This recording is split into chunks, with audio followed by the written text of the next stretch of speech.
What is going on, guys? What's going on out there on YouTube? We are going to be getting back in. It's been a little bit since I've given you guys a decent intro, so here it is, once again, Educational Unranked, back by somewhat popular demand. We are going to be getting in. We're going to be seeing who's going to be out there, who's going to be quitting out, who's going to be hanging with us, and what are we going to learn, hopefully as much as we can. I'm going to try and give you guys as much basics as I can, and show you guys trends throughout the match, how people adapt, and try to summarize things at the end. So if you think that stuff's interesting, you can always like, sub, all that good stuff, roll through the live stream, Mondays, Thursdays, Fridays, and thank you so much for watching. Hope you enjoy the games.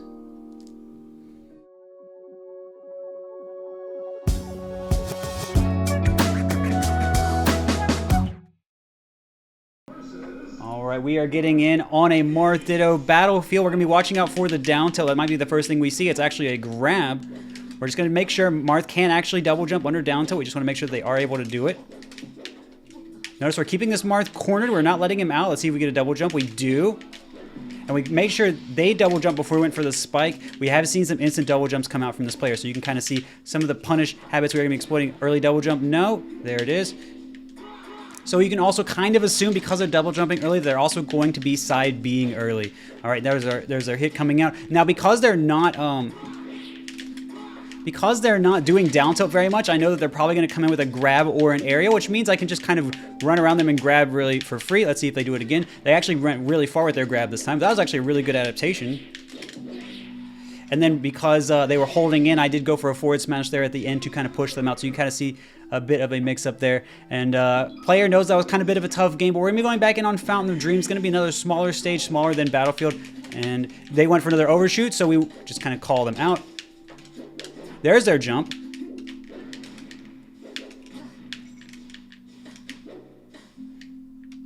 And so they've been getting up. How have they been getting up? They've been getting up with this roll on the stage, right? They don't want to stay on the edge. And roll up is probably going to be working on a lot of players.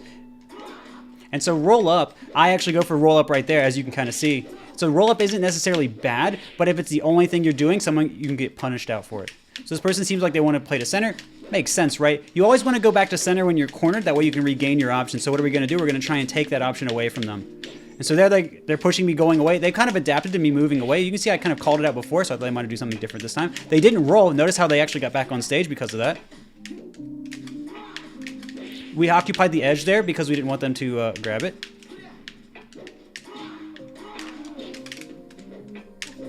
Oh, platform went up. Thought it was going to be enough for a punish. They actually missed their L cancel, so we're going to be getting a punish. Or not going to be enough of one. And of course, you can forward smash. You notice I actually walked forward a little bit in order to get the punish there. That is simply because I had to avoid Marth's coming up with the FB. Or coming up with the, coming up with the FB. But yeah.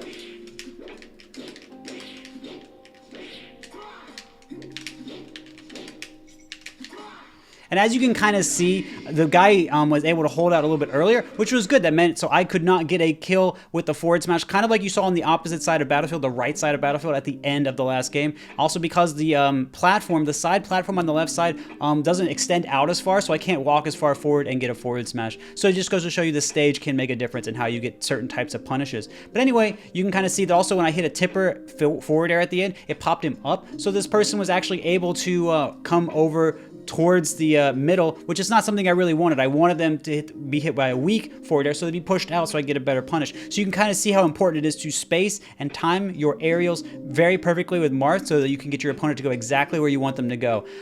That being said, we kind of saw, we didn't really see down tilt coming out from them much. We didn't do much down tilt either. We opted to let them swing first, put a little pressure on, and then counterattack. You did see that they were swinging early, and then they actually started overshooting a lot because I thought they were going to keep doing that, and they caught me out. They did down tilt a little bit to catch me out there, but they also did some grabs, which they did not jump cancel, so we might be looking at a bit of a technical issue there. But they, one thing we can kind of do to punish both of those things is kind of put it out a down tilt in place, or is kind of like retreat with our own forward air or an air, because they would either do it really early or really late. So in a middle timing, we could beat both of those types of plays coming from the Marth. You can kind of test that out for yourself and see what that feels like. But yeah, we also saw, you know, you put the Marth off stage, he can jump around the down tilt to grab the edge. But you can also see some different ways to get edge guards where you forward smash or down tilt, or even grab the edge first, let the Marth jump to edge, because double jumping around down tilt and other moves is very safe. And then you can spike them if you are quick enough. That being said, GG's to Danger Boy. Thank you for playing. Hope you guys thought this game was interesting. All right, we've got Marth Falco this time from Marth's end, coming in on a small stage, so we're going to be trying to space out this Falco with our moves as much as possible. You saw that I did a jab right there. We're going to try and keep... Oops, I'm on the platform. Hello. Whoop. You won't go to edge? Just making sure. All right, this time our down tilt is going to secure the kill. We did have a little bit of an unfortunate trade, but you can kind of see that the stage makes it hard to dash back. There's our dash back. There's our punish. And we can lean forward just enough with forward smash to get our punish there. It covers most angles Falco can go at. We'll take 2 forward airs to get Falco out of there. We could have just up B'd, but you guys can kind of see how that works. Get close to Falco, force him to do an aerial. So if Falco doesn't do an aerial right there, rough spot. Rough spot to be in if Falco doesn't do an aerial, because then we can just roll up on him with some moves. So that's why it's very important to have a laser out. Now we're going to be on a much larger stage where Falco's going to have much more room to go back and laser. We want to tech chase here because we can't get on the platform. Now we have enough percent, but we up tilted too far away. And this person's not having the greatest edge tech skill, so we're just going to go ahead and punish that. Took our laser, dash back. Want to make sure they didn't double laser again. They did do that before. And I don't get those too often, but I'm proud of myself. Anyway, you can kind of see we're taking laser and we're dashing back right away. We're not giving Falco any extra stun. Didn't really want to go to edge there. We're just going to go forward. Even if Falco does hit us, we're going to be okay. And as you can kind of see, Falco actually overshot, so I couldn't go any farther. So that was really good on their part. But up there, I could go backward. This is a bit of a hard grab to hit.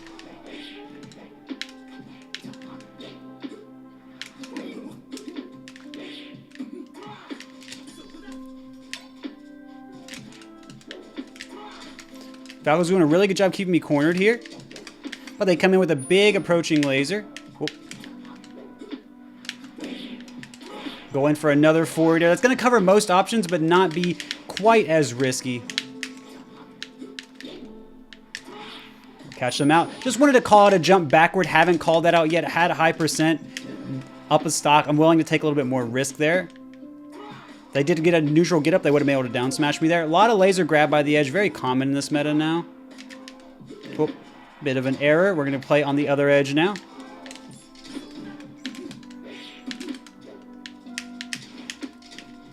You can see that they went for another laser. The reason for that is because I was calling them out before.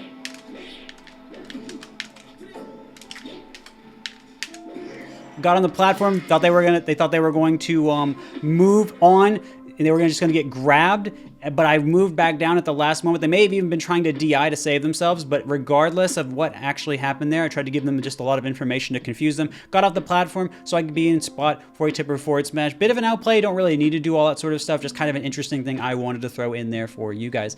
So you guys could see a lot of different things there. You could see that the Falco shot a few more lasers. They had room to use them on the larger stage. They were doing some good overshoots. They saw that I was mostly moving backward. I wasn't challenging them coming forward so much. I was doing it a little bit. You saw some side Bs coming out. Take laser side B, starts above your head, comes low quickly. It's going to be coming out faster than forward air. That's going to catch Falco coming out of the air, and it can convert into some good damage. Not the best at really low percent, like 0. But once your opponent's even like 12%, you can get some good damage, push them away. They're usually not going to be able to counterattack. And that's going to get them in the percent where you can start getting more off of your up throw and forward throw and things like that. Anyway, you can see on the small stage, the Yoshi stage, I could always be swinging on them pretty much no matter where they were. Really locked them down, made them uncomfortable, and made it so they had to swing, and then I was always able to get the punish. They had much more time to play neutral with me on Stadium. There were much more times where even if I grabbed them, I might not kill them because they could always just DI farther along the stage, whether it's a tech chase scenario or a punish scenario. So it just goes to show you the power of stage in a lot of these matchups.